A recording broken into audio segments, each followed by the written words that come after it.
À ma montre, il est 10 heures du matin. I make it 10 o'clock.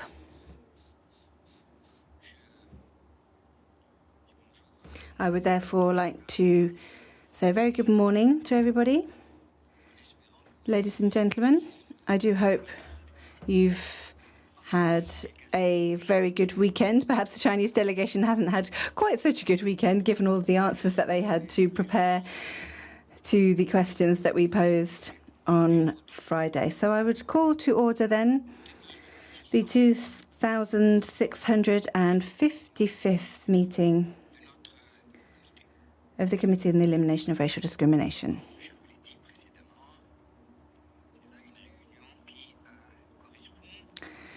This meeting sees the continuation of the discussion of the 14th to the 17th periodic reports of China.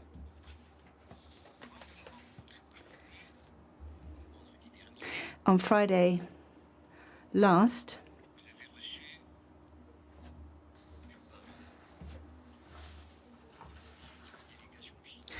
the Chinese delegation,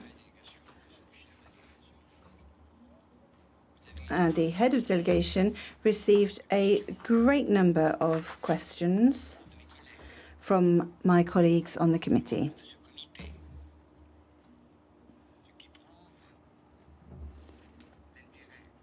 This amount of questions is a clear demonstration of the interest that the committee attaches to the situation in your country.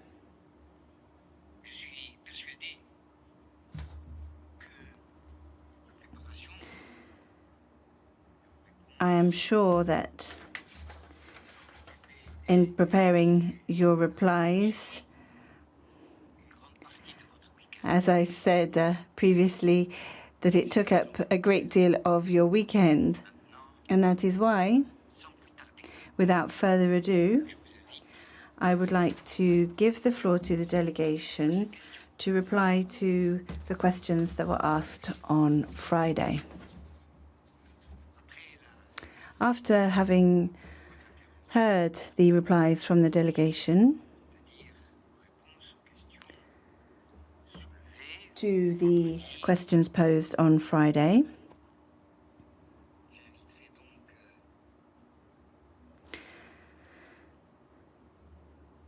I will then turn back to members of our committee for them to react.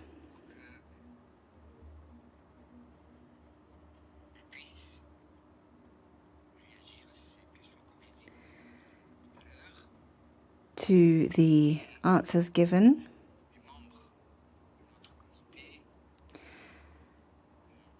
And they will then have an opportunity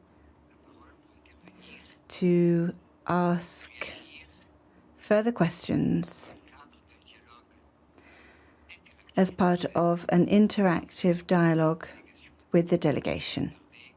Without further ado then, I give the floor to the head of delegation for him to answer the questions raised by the committee. Sir, you have the floor. Thank you. 谢谢主席先生。尊敬的主席先生。 Thank you, Mr. Chair. Distinguished Chair, members, good morning. At our dialogue last Friday, the Chinese delegation gave a presentation of the new progress achieved in China, including Hong Kong, Macau, SARs, in implementing the convention and in protecting the rights of ethnic groups. We also listened to the comment by members and their numerous questions. Following the schedule at this meeting, in a cooperative and responsive attitude, we will try to answer as many questions as possible. Questions from the members. I would like to emphasize that the Chinese delegation has provided informative report and materials which fully demonstrate that China's rapid progress in implementing the convention and in protecting and promoting the rights and interests of ethnic minorities are tangible, visible, and are achieved through hard work. This is the result of joint efforts of all ethnic groups in China, of which we're most proud. Of course, as we mentioned last Friday, we're keenly aware that as a developing multi-ethnic country with a large population, we still have room for improvements in some regards. For this purpose, we always attach importance to the role of the committee, and we hope that all members will take a comprehensive and objective approach to China's efforts for implementation and provide constructive suggestions in this regard. Now we will answer the concrete questions raised by members. We have sorted out and put into categories the questions for experts from departments in charge to answer respectively. Meanwhile, we have provided an unofficial English translation of the answers for your reference. Since there are almost 100 questions from members, we might need a bit more time in order to give comprehensive answers. We thank you for your understanding. First of all, I would like to answer the questions made by Mr. Marog and Mr. Kut on China's implementation of its National Human Rights Action Plan. I thank the committee for recognizing the role and importance of National Human Rights Action Plan, or the plan for short. Now, the Chinese government is making midterm assessment of the implementation of the plan. We have provided a document with the key data for your reference. Maybe you have already received it. Here, I would talk about a few items here.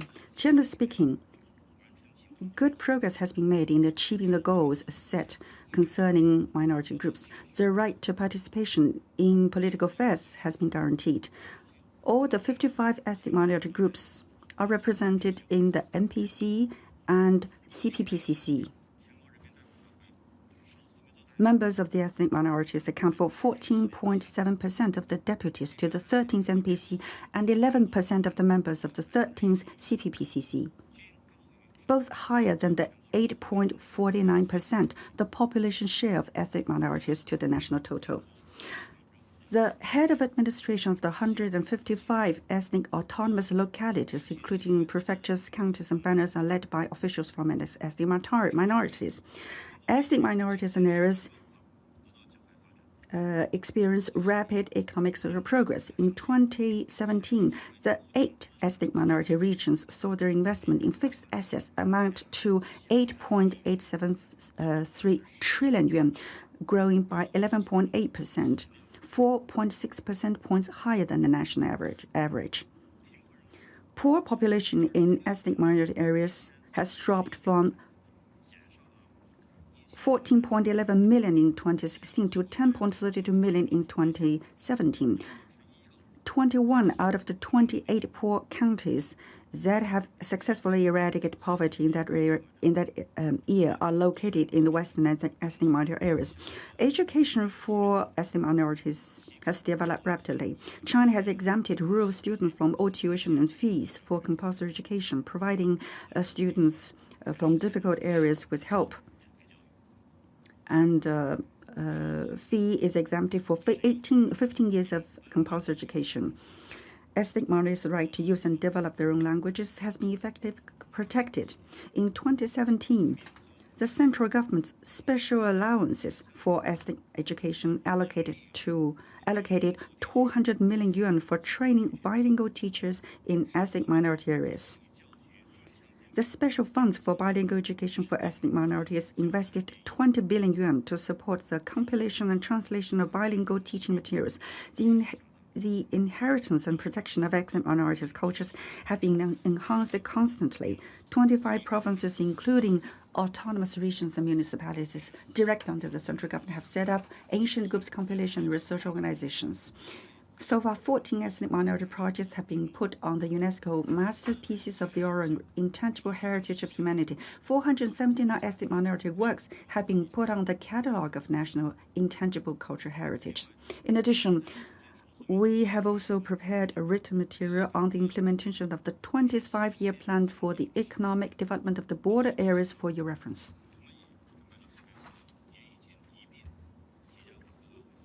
This is already submitted to members for your reference. To answer Mr. Maragall's question on how to ensure that the Belt and Road Initiative benefits the ethnic minorities, this BRI has greatly boosted opening up in ethnic minority areas, serving as a strong driver to the rapid development there. In the vision and actions on jointly building the Belt and Road issued with the State Council authorization, ethnic minority areas' critical roles have been explicitly stated. The Xinjiang Uyghur Autonomous Region serves as a core area on the Silk Road Economic Belt. The Inner Mongolia Autonomous Region key windows opening to the north, and the Guangxi Zhuang Autonomous Region, an important gateway connecting the Silk Road Economic Belt and the 21st century Maritime Silk Road, to name but a few. Now, in these areas under the BRI, remarkable achievements have been made in these areas. For example, Xinjiang has become a major corridor of energy and resources on land, a large-scale oil and gas processing and reserve base, a large-scale base of coal-fired electricity and coal chemical industry, a large-scale wind power base, and a hub of transportation, commercial logistics, financing, medical services, culture, and technology. Ningxia, as a link between China's resource-rich areas and its main consumer market, with its advantageous location, has gained the edge on processing, reserving, transmitting resources from the Middle East and Central Asia. As a result, it has become an inland pilot area of open up and fulcrum on the Silk Road Economic Belt. To answer the question of Mr. Maragall on China's plan to set up a human rights institution, instead of establishing a standalone human rights institution, China designates the responsibilities of protecting and promoting human rights to different departments according to their mandates. For example, there are Office of Letters and Calls of the People's Congresses and governmental departments at all levels to accept, investigate, and handle human rights violations. The supervisory departments oversee the actions of government agencies and officials and accept and handle human rights-related reports. The State Ethnic Affairs Commission bears significant responsibility for protecting and promoting the rights of ethnic minorities. To reply Mr. Muriro's call for China's support to the World Conference Against Racism, Racial Discrimination, Xenophobia, Related Intolerance, and International Decade for People of African Descent, China supports the implementation of the Durban Declaration Program Action. The International Decade for People of African Descent, set by UNGA, provides the international community a valuable opportunity to focus on racial discrimination, face a history of slavery squarely, and improve the lives of people of African descent. China supports a strong action plan for the International Decade for People of African Descent. To answer the question raised by Mrs. Isaac and Mr. Chung on the citizens of DPRK who illegally entered China, we have stated China's position on multiple occasions, which is to properly handle the issue according to international law, domestic laws, and international principles and humanitarian principles. Hereby, I would like to add a few points. First, the citizens of DPRK who entered China illegally did it out of economic reasons. Therefore, they do not qualify as refugees as defined by the Refugee Convention.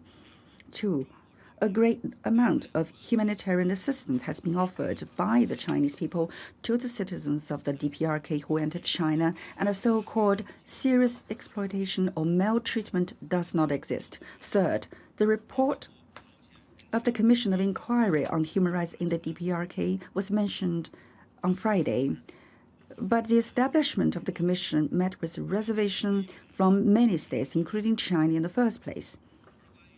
As to the report issued by the U.S. State Department, we hope that members of the committee could consider whether the impartiality and credibility of the report were affected by political situation at the time. And fourth, to members with an interest in this issue, I recommend an article from The Guardian titled, "Why Do North Korean Defectors' Testimonies So Often Fall Apart?" published on October 13, 2015.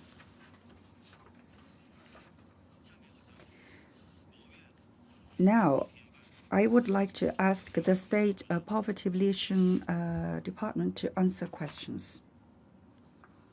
The floor. To answer Mr. Marugan's question on poverty of ethnic minorities and poverty re-education, I thank you for recognizing China's efforts and achievements in ethnic minority areas.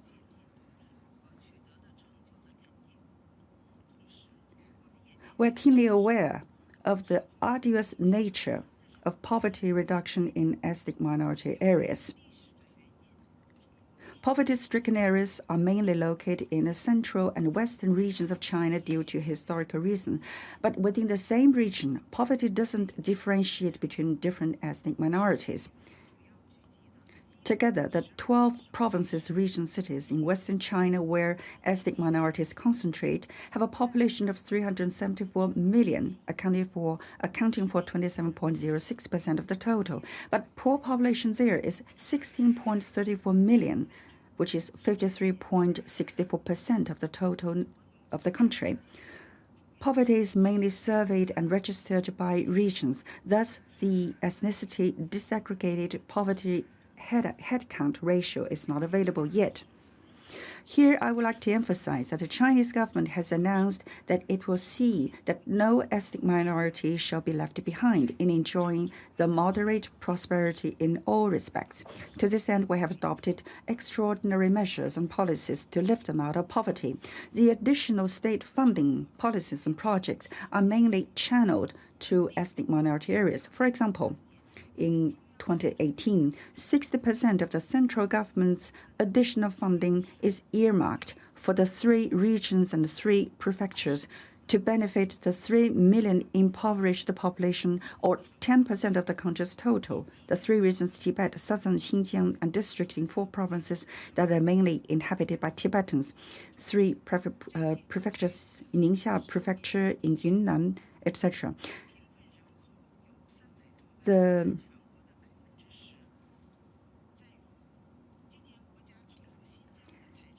central government has appropriated over 1 billion yuan to Xinjiang for poverty reduction this year alone, or 10% of the year's total fund. For ethnic minorities, the past 5 years has witnessed the rapid increase in people's living standards and their sense of fulfillment.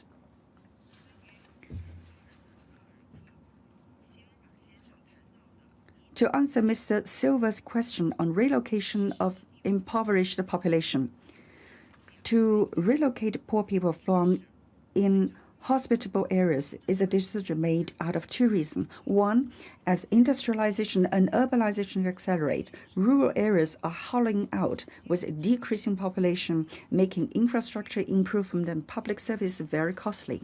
Second, ecological environment in most poor areas is vulnerable. The pasturing areas in particular due to overgrazing.